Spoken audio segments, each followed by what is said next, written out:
آپ کو بتائیں وزیر اعظم شہباز شریف نے پاک فضائیہ کے شاہینوں سے ملاقات کے لیے کامرا ایئر بیس کا دورہ کیا ہے۔ وزیر اعظم نے مارکہ حق میں بھارتی طیاروں کو تباہ کرنے والے پاک فضائیہ کے شاہینوں سے ملاقات کی۔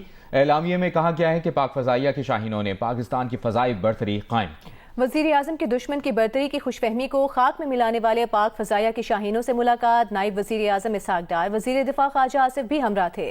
Army chief general Asim Munir, air chief marshal Zaheer Ahmed Babar Sidhu بھی ہمراہ تھے۔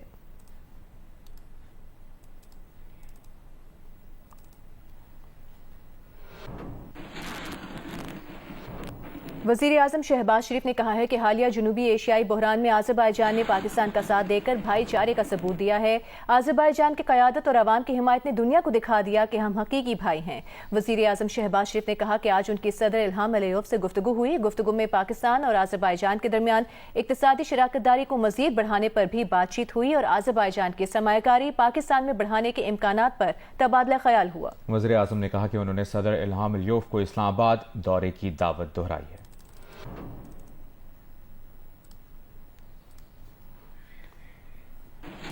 D G S P R lieutenant general Ahmed Sharif Chaudhry نے کہا ہے کہ اگر بھارت نے جنگ بندی کی خلاف ورزی کی تو پاکستان اس کا فوری اور سخت ترین جواب دے گا۔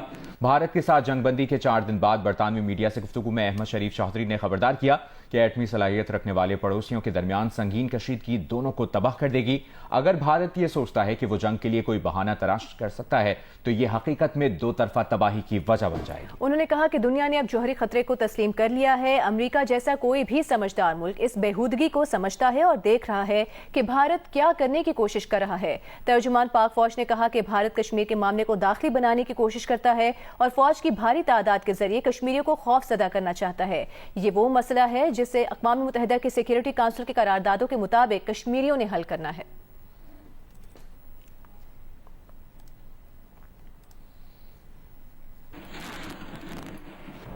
پاکستان اور بھارت کے ڈی جی ایم اوز کے درمیان تیسری مرتبہ رابطہ ہوا ہے۔ ذرائع کا کہنا ہے کہ دونوں ممالک کے ڈی جی ایم اوز کا بدھ کو ہاٹ لائن پر رابطہ ہوا۔ دونوں افسران نے زمینی صورتحال پر تبادلہ خیال کیا۔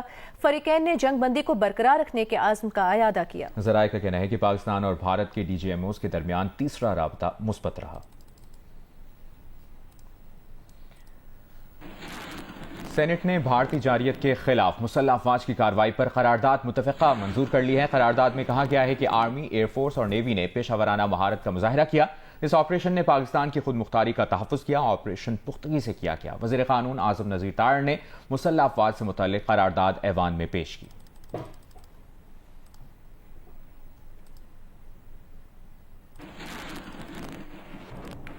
آپ کو بتائیں گے وزیر اعلیٰ پنجاب مریم نواز کا کہنا ہے کہ بھارتی حملوں کے خلاف قوم نے سیسا پلائی دیوار کی طرح ملک کی سلامتی میں حصہ ڈالا۔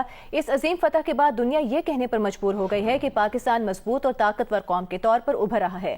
نفرت کی سیاست ختم ہوئی تو پاکستان ترقی کر رہا ہے۔ مخالفین نے پوری کوشش کی کہ کسانوں سے احتجاج کرائیں لیکن کسان پروپیگنڈے میں نہیں آئے۔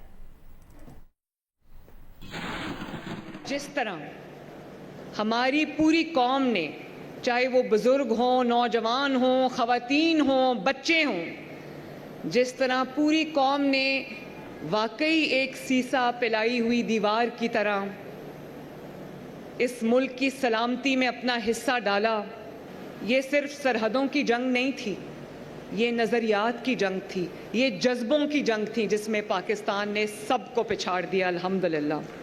اللہ تعالیٰ ہمیں یہ توفیق دے بطور قوم کہ ہم جب بھی اپنے ملک کی بات آئے تو ہمارے درمیان نہ کوئی اختلاف ہو، نہ کوئی نفرت ہو۔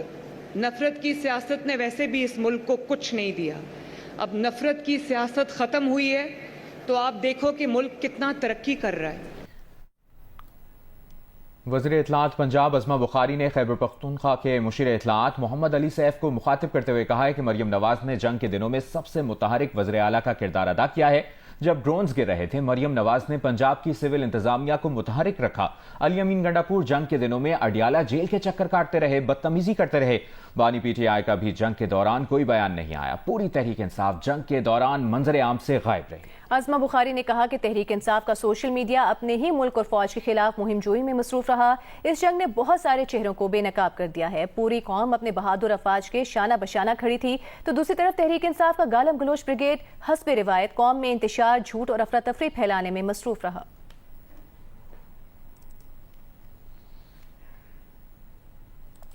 وزیر اعظم آزاد کشمیر چودھری انوار الحق نے بھارتی گولہ باری سے شہید اور زخمی ہونے والے افراد کے گھروں میں جا کر بھارتی گولہ باری سے زخمی ہونے والوں میں چیک تقسیم کیے۔ جیو نیوز سے گفتگو کرتے ہوئے وزیر اعظم آزاد کشمیر کا کہنا تھا کہ پاکستان کی مسلح افواج نے مودی کی جارحیت کا جواب بھرپور انداز میں دیا ہے۔ شہری دفاع کی ضرورت جتنے بڑے شہروں میں ہے اتنی ہی LOC پر بھی ہے۔ مستقبل کے چیلنجز سے نمٹنے کے لیے کارکردگی بہتر بنا رہے ہیں۔ وفاقی وزیر اطلاعات عطا طارق اس وقت اہم گفتگو کر رہے ہیں۔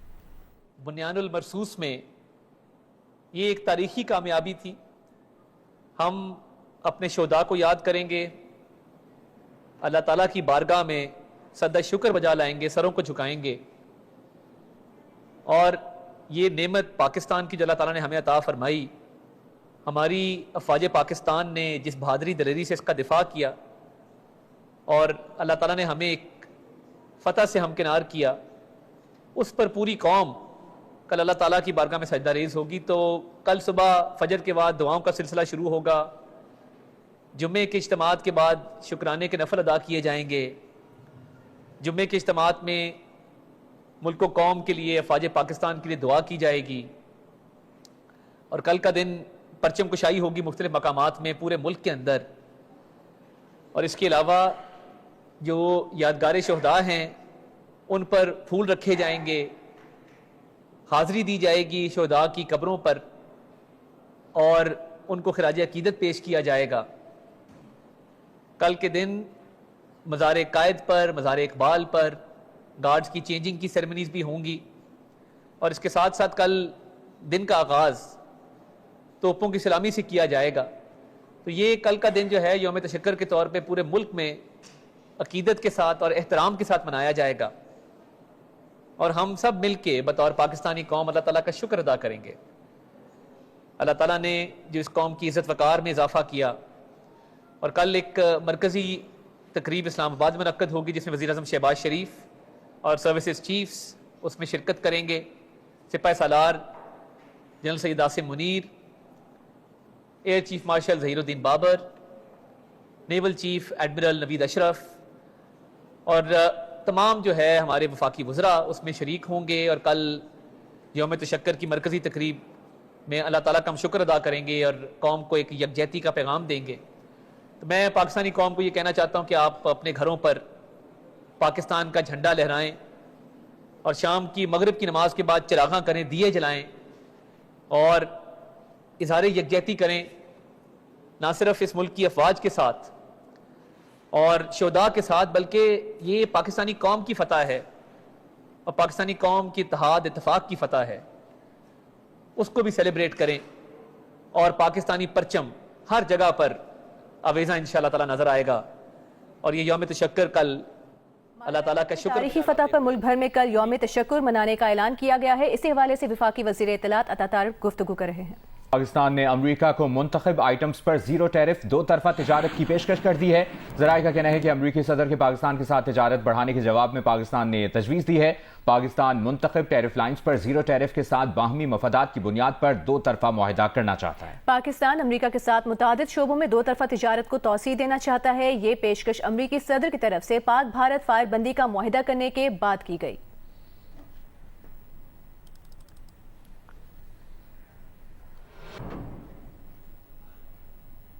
بھارت نے پاکستان کے لیے IMF قرض کی حالیہ قسط رکوانے کی بھرپور کوشش کی، لیکن بھارت اس میں کامیاب نہ ہو سکا۔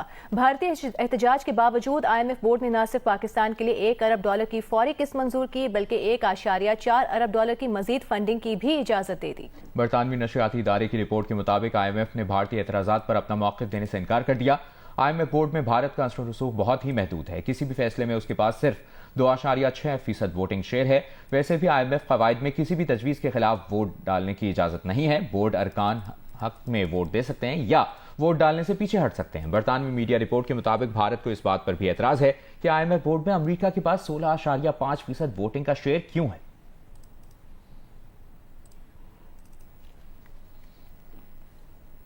بھارتی اولمپئن جیولن تھرور نیرج چوپڑا دباؤ میں ہے اور وضاحت پر وضاحت دیے جا رہے ہیں۔ پاکستانی اولمپئن ارشد ندیم کو بھارت میں ایونٹ میں شرکت کی دعوت دینے پر نیرج چوپڑا تنقید کی زد میں ہے۔ نیرج چوپڑا کا کہنا ہے کہ پاکستانی اولمپئن جیولن تھرور ارشد ندیم سے کبھی بھی بہت اچھے تعلقات نہیں رہے، ہم بطور ایتھلیٹ ایک دوسرے سے بات کرتے رہے۔ دنیا بھر میں ایتھلیٹکس کمیونٹی میں میرے کئی اچھے دوست ہیں. اگر کوئی مجھ سے احترام سے بات کرتا ہے تو میں بھی اس سے عزت سے بات کرتا ہوں.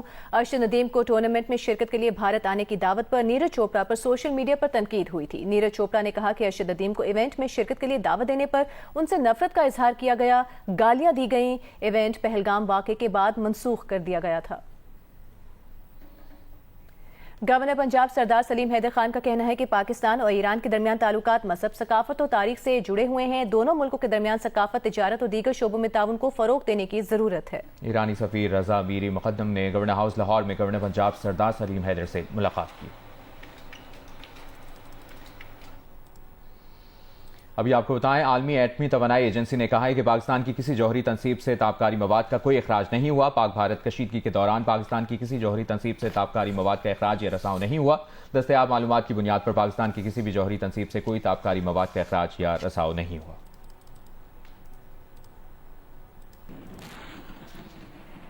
دلی ہائی کورٹ نے شوہر سے علیحدگی کے بعد بچے کی دیکھ بھال کے لیے نوکری چھوڑنے والی ماں کو نان نفقے کا حقدار قرار دے دیا. ہائی کورٹ نے ماتحت عدالت کے ایک خاتون اور اس کے نابالغ بیٹے کو عبوری نان نفقہ دینے کے فیصلے کو برقرار رکھا.